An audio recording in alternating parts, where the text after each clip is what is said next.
क्योंकि बहू झूठ नहीं बोलती। सुधा और राकेश के 3 बेटे थे। शादी के बाद तीनों माँ बाप से दूर रहते और सिर्फ त्योहारों में आते। माँ जी, पिताजी, अगली बार आप लोग हमारे घर आइएगा। अरे नहीं बहू, सब यही आ जाते हैं तो घर खिला खिला लगता है। हाँ बहू, तू हमेशा बुलाती है तो जरूर आएंगे तेरे पास भी। हाँ हाँ, दीदी का घर बड़ा जो है, सब कुछ आपने शादी के बाद दीदी को ही तो दे दिया था। हमें भी दिया होता तो हम भी बड़ा घर लेते। क्यों सुनील? अरे नहीं नहीं, पापा ने सबको एक बराबर ही दिया है। छोटी बहू, क्या चाहिए तुम्हें, बोलो। वो आपके सोने की चेन वाली घड़ी है ना, वो अगर आप मुझे, तभी वहाँ मजली बहू भी आ जाती है। और मुझे ना आपका मंगलसूत्र कितना लंबा, सुंदर और भारी भी है। अरे हाँ हाँ, तुम दोनों को ही दूंगी बहू, चिंता ना करो। चलो अब खाना लगाओ, खाना खाया जाए। सभी मिलकर खाना खाते हैं कि पड़ोसन आ जाती है। अरे सुधा बहन, थोड़ी चीनी तो देना, घर में शक्कर नहीं है और मेहमान सर पर बैठे हैं। अरे छोटी बहू, चाची को शक्कर तो दे दो।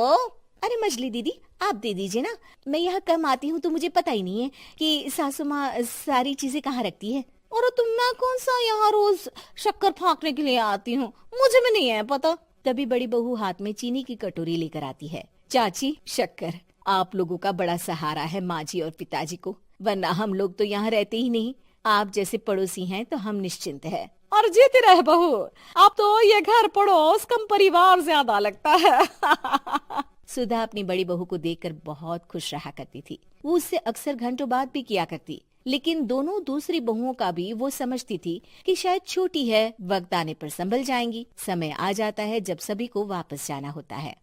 माँ जी, हम लोगों की फ्लाइट पहले है, हमें इजाजत दे। वो सास के गले लगकर चली जाती है। थोड़ी देर बाद छोटी बहू कहती है, माँ जी, मैं ना ये सोफे के कवर और चादरें ले जा रही हूँ, यहाँ तो ऐसी ही पड़ी रहेंगी। हाँ हाँ बहू, ले जा, और कुछ चाहिए तो बोल। और तो चाहिए बहुत कुछ, पर चलिए कोई बात नहीं, अगली बार ले जाऊंगी मैं। ऐसे ही मंजली बहू भी घर का बहुत सारा सामान ले जाती है। सभी के जाने के बाद सुधा राकेश से कहती है, घर कितना सूना लग रहा है ना। हाँ, और खाली भी। तुम्हारी दोनों बहुएं सब बटोर गई। अरे ठीक है ना, हम दोनों ही तो हैं, कितना सामान लगेगा, फिर उन लोगों की नई गृहस्थी, इतना मत सोचा करे। समय बीतता है। ऐसे ही हर साल त्योहारों में सुधा और राकेश के बच्चों की बहू आते और जाते वक्त ढेर सारा सामान पैक कर कर ले जाती। लेकिन कुछ ही सालों में सुधा का देहांत हो जाता है। पिताजी, आप यहाँ अकेले क्या करेंगे? हम लोगों के साथ चलिए। अरे नहीं नहीं बहू, इस घर में सुधा की यादें हैं, मैं उसे नहीं छोड़ सकता हूँ। अब तुम लोगों की माँ नहीं रही। देख लो, वैसे तो मैंने उसके जीते जी सब कुछ दे दिया है, लेकिन कुछ उसका पर्सनल कीमती सामान था जो ये है, ले लो।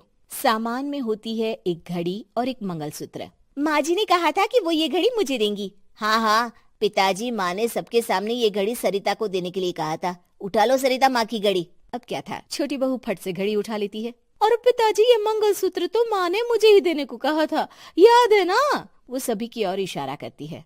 तू भी ले ले ये हार बेटा, कोई बात नहीं। मंजली फटाक से हार उठा लेती है। ससुर बड़ी बहू की तरफ देखते हैं। तुझे क्या दूं बेटा? पिताजी, माँ ने एक चीज मेरे लिए भी रखी है। सभी के कान खड़े हो जाते हैं कि आखिर सास ने क्या रखा होगा बड़ी के लिए। अरे माँ जी तो दीदी से प्यार भी ज्यादा ही करती थी, हमेशा उनसे बात किया करती। जरूर कोई बड़ी और अपनी प्रिय चीज दी होगी दीदी को। और देख लेते हैं ना, वरना तो हम भी बराबर का बंटवारा करेंगे। हाँ हाँ, कर लेना बंटवारा। लेकिन बड़ी बहू, बताओ तो, सुधा ने क्या रखा है तुम्हारे लिए? अभी तो हम लोग यही हैं पापा जी, जब जाने लगेंगे तो बता दूंगी। बड़ी बहू के मुंह से ये बात सुनकर बाकी दो बहुएं सोचने लगती हैं कि आखिर क्या है जो दीदी को सासू माँ देकर गई हैं। दीदी, ऐसा तो नहीं ना कि पूरे घर का आधा हिस्सा माँ बड़ी भाभी को देकर गई हो? तभी वहाँ ससुर आ जाते हैं। नहीं नहीं, ऐसा कुछ नहीं है। मकान तो तुम तीनों का बराबर से है। देखो, बड़ी बहू से तुम्हारी सास ज्यादा जुड़ी थी, न जाने क्यों घंटों बात किया करती थी। पता नहीं क्या देकर गई है उसे। और ससुर जी, आपको क्या पता, चालाकी से पूरे घर के पेपर में साइन करवा लिए हो, या फिर कोई छुपा गहना। आखिर मकान पूरा तो आपने सासू माँ के नाम ही कर रखा था ना।